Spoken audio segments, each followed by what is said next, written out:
بسم الله الرحمن الرحيم.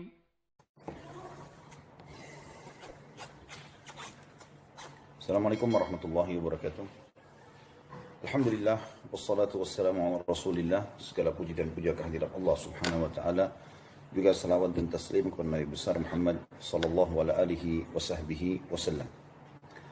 Saudaraku seiman, sebagaimana sudah kita sampaikan pada malam kemarin, kalau insya Allah di jam 8 malam di waktu tepatnya Jakarta insya Allah, kita akan membahas kembali tanya jawab seputar corona dan solusinya dalam Islam. Dan kemarin sudah cukup banyak pertanyaan yang kita jawab, baik itu melalui Instagram ataupun melalui YouTube. Dan insya Allah pada kesempatan ini juga kita akan buka kembali pertanyaan. Tetapi sebelumnya saya akan berikan dulu kronologis daripada apa yang akan kita bahas. Bagi teman-teman yang sudah ikut dari awal, sudah saya singgung dan saya sudah bahas tentang masalah bagaimana corona seperti ini adalah ujian dari Allah Subhanahu wa Ta'ala, dan sesuatu yang sifatnya umum, ya, kita bahasakan biasa dengan bencana, maka itu tidak akan datang kecuali karena sebab-sebab. Allah Subhanahu wa Ta'ala mengingatkan dalam Al-Quran, ya, tepatnya ada di dalam surah Al-Anfal, surah nomor 8 ayat 25, yang bunyinya a'udzubillahi minasyaitonir rajim wattaqu fitnatan la tusibanna alladziina zalamu minkum khassah wa'lamu annallaha syadidul iqab. Dan peliharalah dirimu daripada siksaan yang tidak khusus menimpa orang-orang zalim saja di antara kalian, dan ketahuilah bahwa Allah amat keras siksanya. Tidak akan mungkin seorang muslim mengingkari bahwasanya corona adalah sebuah siksaan dari Allah Subhanahu wa Ta'ala. Dalam arti kata memang dia Allah datangkan sebagai bentuk peringatan keras, karena Allahu alam, ya, kalau yang saya lihat secara pribadi di sini, selama saya hidup dan saya pernah tinggal di Saudi kurang lebih 7 tahun, ya, itu saya melihat sendiri, belum pernah terjadi. Sebelumnya ada SARS, dan kita tahu corona ini adalah bagian daripada SARS itu sendiri. Kemudian juga kita tahu ada DBD, ada HIV, dan ada banyak virus yang terjadi. Tapi belum pernah terjadi sampai pada tingkat Masjidil Haram ditutup. Itu luar biasa gitu. Sampai pada tingkat Masjidil Haram ditutup. Dan ini satu hal yang bisa harusnya dijadikan sebagai bahan muhasabah oleh setiap muslim. Kenapa Allah Subhanahu wa Ta'ala menghalangi kita, tanda kutip di sini, untuk bertawaf di rumahnya? Ya, karena tentu tidak akan mungkin ada keputusan para ulama untuk melarang umroh, ya, apalagi sekarang sampai pada tingkat haji pun kemungkinan besar akan dilarang, ya, pada tahun ini. Itu kecuali dengan hikmah-hikmah ilahi yang luar biasa. Dan bagaimana juga orang-orang dihindarkan dari sholat Jumat. Betul memang itu adalah fatwa para ulama, tetapi yang perlu kita garis bawahi, saudaraku seiman, kenapa Allah Subhanahu wa Ta'ala jadikan ini semua? Sementara tidak mungkin sesuatu terjadi kecuali dengan izin Allah Subhanahu wa Ta'ala. Jadi kita harus, ya, betul-betul merenungi masalah ini dan menjadikannya sebagai bahan muhasabah, bagaimana Allah Subhanahu wa Ta'ala menguji setiap orang beriman.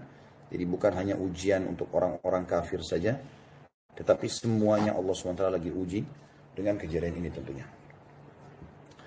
Dan Allah SWT menyebutkan dalam surah Al-Anfal yang saya bacakan, hati-hatilah kalian dari bencana yang tidak menimpa orang-orang zalim saja. Bukan hanya orang kafir, bukan cuma ahli maksiat, tapi semua bisa kena, walaupun orang beriman, ya, walaupun orang beriman. Dan Allah mengatakan, dan ketahuilah Allah amat keras siksaannya. Artinya kalau datang tidak bisa dibendung. Itu yang kita lihat sekarang. Tidak ada yang bisa membendungnya. Ilmuwan siapa yang bisa melakukan ini? Yang bisa membuat, ya, orang-orang bisa mengkanter. Sampai sekarang belum diketahui, ya, solusinya apa, vaksinnya apa, ya. Bahasa sederhana para medis di zaman kita sekarang adalah satu, bagaimana orang mengisolasi diri masing-masing di rumahnya, sebagaimana kita sudah lakukan sekarang. Bukan cuma dari para ilmuwan dalam ilmu medis, juga para ulama mengeluarkan masalah itu.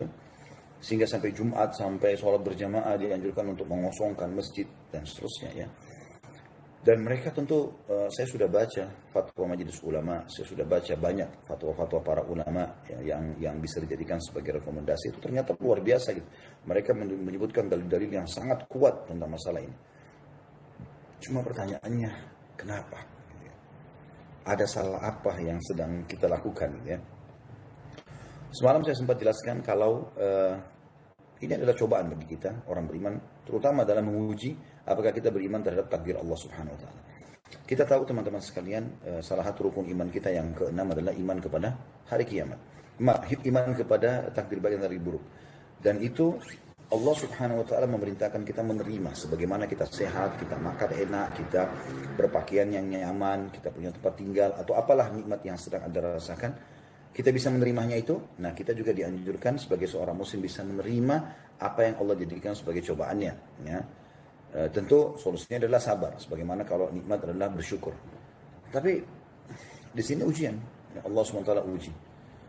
Dan kita kembali kepada perkataan Hudzaifah radhiyallahu anhu yang mengatakan Allah tidak menentukan sebuah takdir kecuali Allah ingin hal itu diterima. Ada beberapa poin yang saya ingin titik beratkan, ya, teman-teman jadikan sebagai renungan. Tentu saya nomor satu sebelum Anda semuanya. Ada firman Allah Subhanahu wa taala dalam surah Hud, surah nomor 11 ayat 117. Surah nomor 11 ayat 117 yang bunyinya, A'udzu billahi minasyaitonir rajim. Wa ma kana rabbuka liyuhlikal qura bidzulmin wa ahluha muslihun. Kalau teman-teman di rumah lagi bisa membuka Al-Quran, coba dibuka di handphonenya. Surah Hud, surah nomor 11, ayat 117. Anda bayangkan firman Allah ini sangat mulia. Allah mengatakan, dan Tuhanmu, hai Muhammad. Satu-satunya Tuhan yang kita imani, Allah SWT berfirman, dan Tuhanmu sekali-kali tidak akan membinasakan negeri-negeri secara zalim. Tidak mungkin terjadi bencana merata, banjir kah, longsor kah, apa sajalah ya, apa saja. Termasuk kayak virus corona sekarang, secara zalim, tidak mungkin tanpa sebab. Sementara penduduknya adalah orang-orang yang berbuat kebaikan. Berarti ada sesuatu yang tidak baik nih, sehingga membuat terjadilah ya musibah dan bencana ini. Dan ini dikuatkan dengan apa yang saya sampaikan kemarin, kata Umar radhiyallahu anhu, wabah itu, bahasa Indonesia wabah ya, bahasa Arabnya al-wabah. Al-wabah itu, kata beliau, tidak datang kecuali karena dosa. Dan tidak akan diangkat kecuali dengan taubat. Seperti itulah. Coba juga Anda renungi juga ayat yang kedua, surah Al-Qasas, surah nomor 28 ayat 59. Yang bunyinya begini. A'udzu billahi minasyaitonir rajim. Wa ma kana rabbuka muhlikal qura hatta yab'atha fi ummiha rasulan yatlu 'alaihim ayatina. Wa ma kunna muhlikil qura illa wa ahluha zalimun. Bagi yang belum sempat tadi membukanya, bisa membuka Al-Qasas, surah nomor 28 ayat 59. Ya. Yang bunyi, dan tidak adalah Tuhanmu membinasakan kota-kota, hai Muhammad, sebelum dia mengutus di ibu kota itu seorang Rasul yang membacakan ayat-ayat kami kepada mereka, dan tidak pernah pula kami membinasakan kota-kota, negeri-negeri, wabah merata, kecuali penduduknya dalam keadaan melakukan kezaliman. Kezaliman artinya kemaksiatan. Dan ini teman-teman sekalian turun 1400 tahun yang lalu ayat. Dan Allah mengatakan dalam ayat lain, walan tajida li sunnatillahi tabdila. Dan akhirnya tidak akan pernah menemukan ya perubahan dalam sistem yang sudah Allah lakukan. Anda menjadi orang yang patuh, Anda akan selamat sebagaimana selamatnya Nabi Ibrahim dari Namrud, selamatnya Musa dari Fir'aun, selamatnya Nabi Muhammad SAW dari Abu Jahal dan kawan-kawannya, selamatnya Nabi Isa dari kejaran orang-orang yang membencinya, ya, yang akhirnya berusaha membunuhnya dan seterusnya. Nabi Lut, ya, pada saat dihancurkan kaumnya. Kalau Anda zalim, melakukan kemaksiatan, maka nasib Anda akan sama dengan orang-orang yang telah Allah binasakan dari Fir'aun dan grupnya, dari semuanya. Ya. Maka kita bisa saksikan ini teman-teman sekalian, sunnah Allah atau peraturan Allah tidak akan berubah. Itu pasti terjadi. Oke.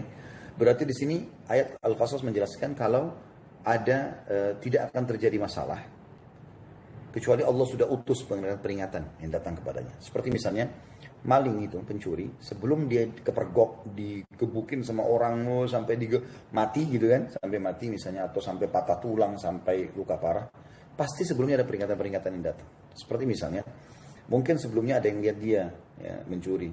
Seharusnya dia berhenti, tapi ternyata dia merasa, oh saya belum ketangkap kok. Lalu dia coba lagi untuk melakukan gitu kan.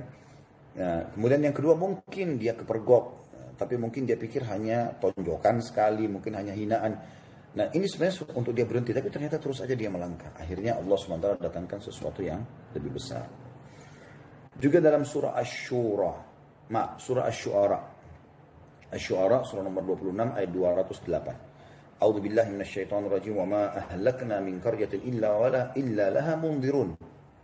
Kami tidak mungkin, kata Allah, membinasakan suatu negeri pun ya, sampai merabah semuanya. Kita alhamdulillah masih belum Allah binasakan, masih ada peringatan. Saya melihat ini corona seperti peringatan.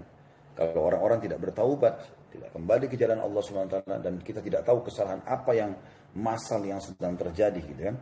Sehingga akhirnya ya Allah datangkan wabah seperti ini sampai orang beriman pun harus berhenti dari tempat-tempat ibadah, melainkan sesudah ada baginya orang-orang yang memberi peringatan. Ya, sudah ada nih peringatan-peringatan sebelumnya. Ya. Juga dalam surah Al-Hijr, surah nomor 15 ayat 4, A'udzu billahi minasyaitonir rajim, wa ma ahlakna min qaryatin illa walaha kitabun ma'lum.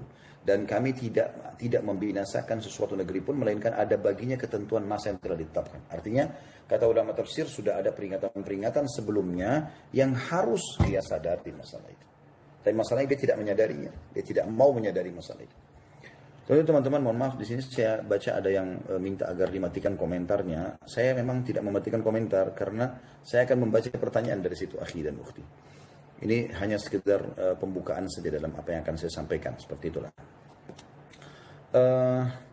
Ada beberapa penyebab tentunya bencana-bencana yang datang ya. Tapi yang sudah kita jelaskan tadi, diantaranya kemaksiatan yang merata. Karena kalau hanya kemaksiatan kecil, maka itu tidak akan ada efek kecuali kepada individu yang sedang melakukannya, gitu kan. Tetapi kalau sudah umum, maka tentu saja atau merata, maka akan terjadi hal-hal yang luar biasa. Gitu. Ya.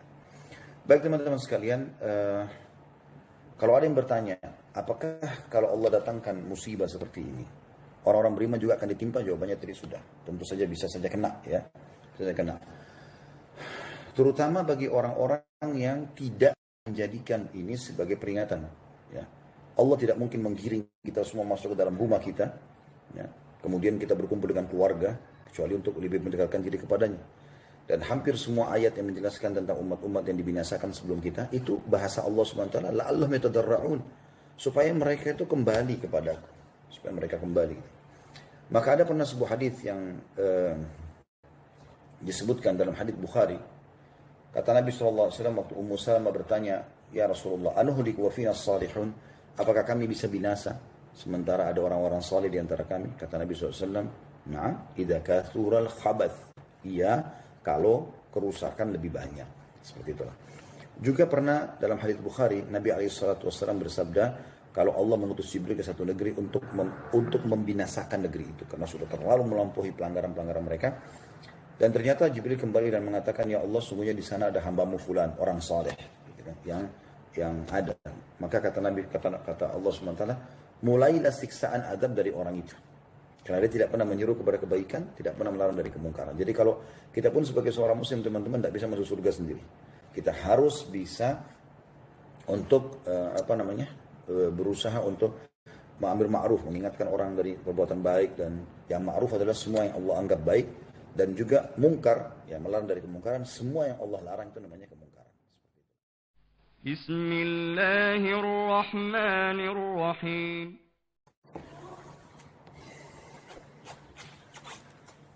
Assalamualaikum warahmatullahi wabarakatuh. Alhamdulillah, wassalatu wassalamu ala rasulillah. Segala puji dan puja kehadirat Allah subhanahu wa ta'ala. Juga salawat dan taslim kepada Nabi besar Muhammad sallallahu alaihi wa sahbihi wasallam.